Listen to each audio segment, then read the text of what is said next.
telephony market has seen increased attention and investment over the last few years as fast banks and now service providers jostle for a piece of the lucrative sector.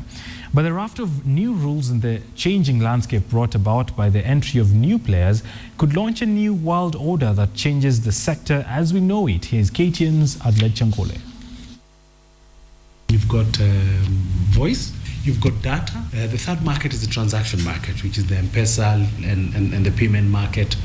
It is this reality that is pushing players in the financial and commercial sector to capitalize on the lucrative sector, which has unveiled a new frontier that promises ever greater returns. There's a lot of money to be made from that particular sector.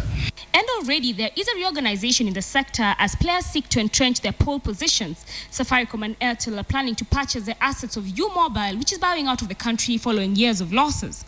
Still trying to buy the assets of SR's U Mobile, which should just increase the amount of base stations they have around, which will increase quality. But news that Orange, which runs Telecom Kenya, was planning to sell its 70% stake is sending jitters throughout the market.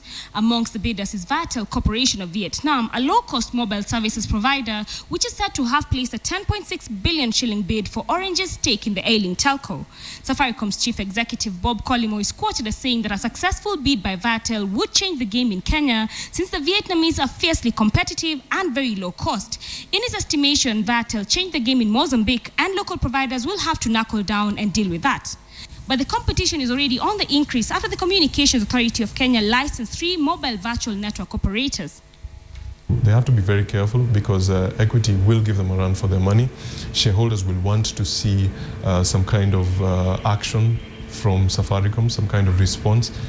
And now, even Kenya Airways is making a play for this market after signing a deal with Airtel to provide mobile services to end users without holding a spectrum license.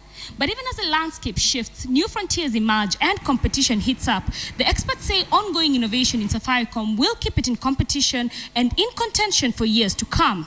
It will be very difficult to unseat Safaricom. Adelaide Changole, KTN Business.